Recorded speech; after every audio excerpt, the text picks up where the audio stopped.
You've most likely innocently bought one of these 3 foods this week without knowing it was fake.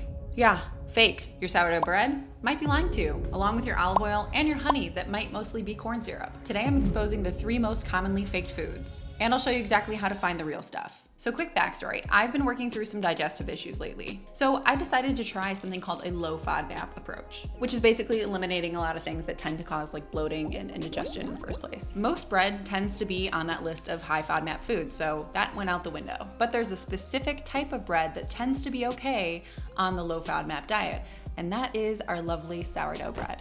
So I went hunting for some good sourdough. So I go to the store, grab a sourdough loaf, and my stomach was not happy that day. So I flip the package over and start reading through the ingredients, and I see things like commercial yeast and dough conditioners and sweeteners. And I never saw much in the ingredient list that indicated that this was actually sourdough. But the front of the package says sourdough bread. So I fell down the rabbit hole. Lo and behold, it is incredibly common for sourdough bread to not actually be sourdough bread at the grocery store. So while I was betrayed, I was not shocked. But it got me thinking. A lot of people consume things that they think are sourdough and that they think are olive oil and they think they're getting the health benefits of those things, and they're not. And that is called food fraud. Hence this video doing a deep dive into 3 particular items that are typically fraudulently marketed as something when they actually aren't that. So to further clarify, food fraud is purposeful deception for profit. Of course, in the food market in particular. We're talking counterfeits, dilution, substitution, or even just mislabeling. It's estimated to cost around $40 billion a year, and it's clustered around highly priced items in particular. Things like olive oil and spices and fish and honey. So basically, food fraud wastes your money, and it can impact your health and your trust in the global food market. So while we can't cover over all the fraudulent food out there, we're gonna cover over 3 specific items that are very commonly bought and thought of to be real: sourdough, olive oil, and honey, essentially the most commonly faked. And then go over a simple checklist that you can run through so you can shop with confidence, knowing that you're getting the real thing ultimately. So let's start with sourdough. So what is real sourdough? Real sourdough is slow fermented with a wild yeast starter. Typically, this process takes 24 hours or more. This time allows for microbes to produce things like lactic and acetic acid, which do a couple of things when we're talking about the context of sourdough. They make minerals in the flour more bioavailable and readily absorbed into our bodies. They slow the glucose release when the bread is consumed, which then helps to lower the glycemic index of that food. And lastly, those microbial byproducts help to pre-digest some of the gluten in the bread, which many people who are gluten sensitive tend to find sourdough easier to eat and digest for that reason. Also, this process is what gives sourdough that true sour flavor. Now, those benefits that I just mentioned do not get reproduced if somebody tries to speed up that process using commercial baker's yeast and dough conditioners. So luckily, if you know what to look for in the ingredient list, you'll be able to spot the fakes and find the real sourdough. So one thing you should be able to note is on a fake sourdough, the ingredient list might be a little bit longer. On a true sourdough bread, the ingredient list is going to be fairly short. There's usually going to be flour, water, salt, and some sort of sourdough starting culture. That's usually all that needs to be in the bread. Sometimes you might find a little bit of like malted barley flour, but that's it. You're not getting any kind of crazy preservatives, dough conditioners, baker's yeast, that sort of thing. Which brings me to point 2. Some red flags that you can point out in the ingredient list would be yeast, dough conditioners, vital wheat gluten, added sugars and syrups, and enriched flours. Now, another thing you can look for in sourdough bread is the texture. Real sourdough bread usually has a very irregular texture, meaning there's a lot of holes and spaces where there's air pockets in the dough section of itself if you're slicing it, and then the outer part of the dough where there's, the crust should be kind of crispy. Factory loaves often miss that kind of texture detail, and they're pretty uniform through and through. The other thing they can clue you in on how to differentiate between real and fake sourdough is its shelf life. A bread that can sit on the shelf at room temperature for longer than a week and not grow mold probably isn't real sourdough, and it probably has some preservatives in there because of that. So where can you find the real sourdough? You can definitely go to your normal grocery store and go to the bakery section and ask about their sourdough. The type that they bake there that's in the grocery labeled bags, and ask them about the fermentation time and if they know anything about the dough. The second place to look if you want want to shop local is some local bakeries. There are a lot of mom and pop bakeries out there that would love to tell you about their sourdough bread and that make them from scratch, and they do a great job. Lastly, there are some companies that you can order from directly and have them shipped to you. I'll make sure to list those down below in the description. Personally, I found a local baker who makes it fresh on Sundays, delivers on Mondays, and I'm so excited about it. I've already tried a bunch of their sourdough, and it's delicious, and my stomach does not get irritated whatsoever. They're called Organic Bread of Heaven, and they only deliver in the Chicagoland area and parts of Indiana. But if you are in the Chicagoland area, I highly recommend checking them out because they make sourdough pasta, sourdough bagels, and sourdough tortillas, and muffins is so good. So good. All right, so next, let's talk about olive oil. In particular, I'm gonna talk about extra virgin olive oil. It's very delicate to produce. You need high quality olives, and they need to be milled pretty quickly, no heat or chemicals to process them. And then it needs to be stored away from light and heat pretty rapidly, and then ideally used within 18 months. And because of that, it commands a premium price, which makes it a prime target for fraud. Fraud with extra virgin olive oil tends to come in the form of mixing an old or low grade oils that aren't even olive oil to completely mislabeling the origin of where the olives were from. And tests have repeatedly shown that a chunk of imported extra virgin oil routinely fails sensory and chemical standards.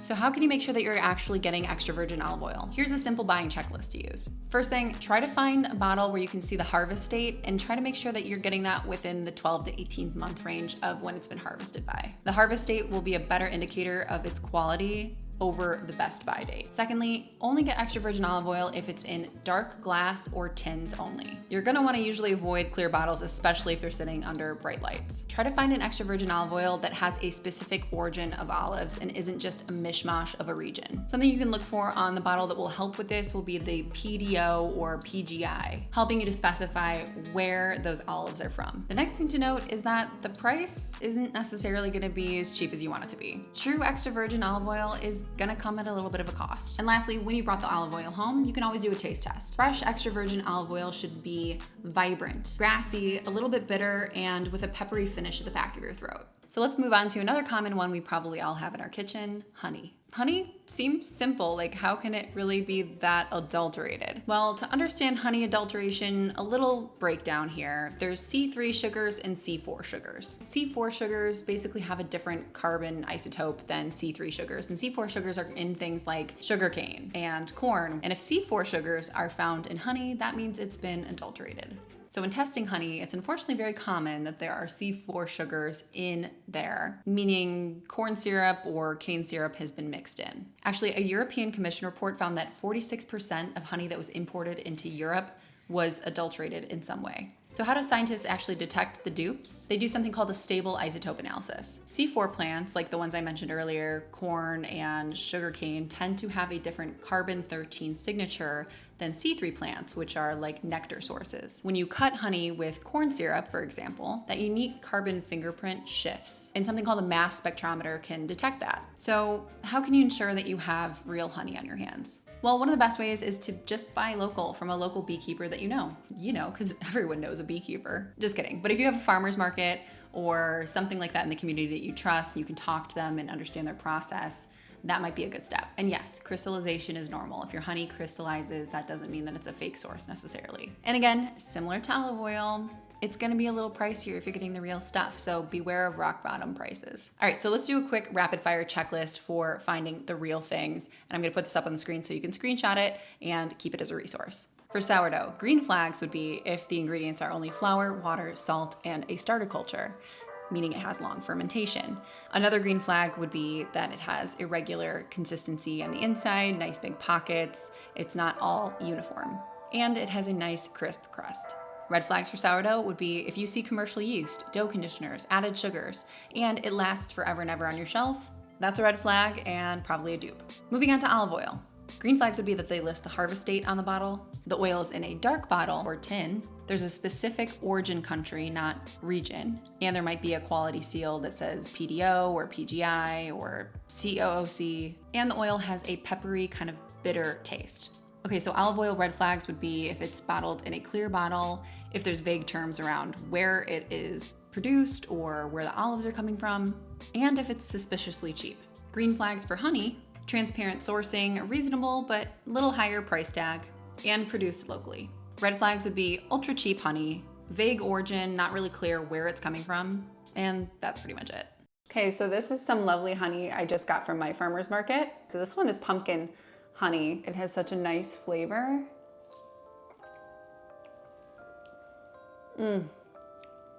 It's delicious. So you gotta find a beekeeper that you trust. So I don't want you to necessarily worry. I just want you to optimize where you're spending your money and making sure you're getting the benefits that you're promised to get. Now, like I said, these are just 3 commonly faked foods. There are plenty more on the list that I could cover over. And if you want a part 2 to this video where I cover over things like other commonly faked foods like coffee, fish, and some spices, then make sure to comment part 2 down below in the comments. And tell me which food you want me to investigate into next. And if you like this video and you learned something new, please give this video a thumbs up to help the algorithm. Hit subscribe and send to a friend who might find this interesting. Thanks again for watching, and I will catch you guys on the next one. Bye. All right, so we are doing a little taste test of the different olive oils here that I have. We've got an Amazon fresh olive oil, Colavita olive oil, and then we have a Bellucci. So those are the 3 we have here. I'm gonna taste all 3, and I've put labels on the bottom of these glasses, and what I'm gonna do, where I've like named where each of them are from, I'm going to mix them up as I'm talking to you guys. So I'm terrible at this, obviously, multitasking. I am not gonna look and see where any of these are going.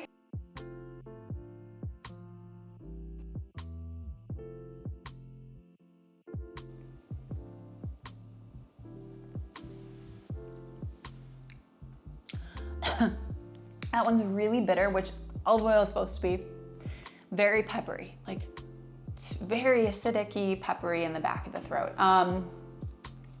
It almost tastes like Greek olive oil, a little grassier maybe, but oof, that is strong.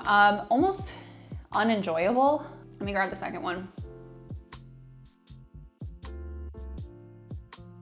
It's smooth, it's very smooth. It definitely has a peppery finish, but it's in a different place of my throat than the other one was like deep in my throat. This one's like at the top of my mouth, the top of my roof of my mouth is a little spicy.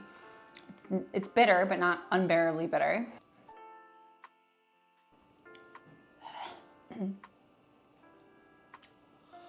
also really spicy, but not bitter.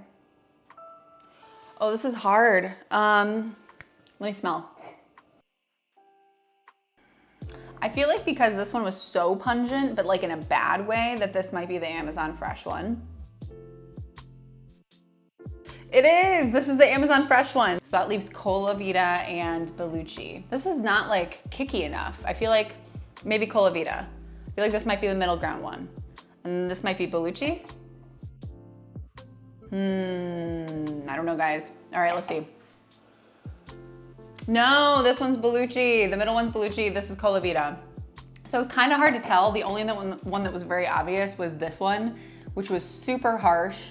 Again, olive oil is supposed to be bitter and peppery, but this was like to an nth degree. There you have it. It's kind of hard to detect, to be honest, but pretty interesting.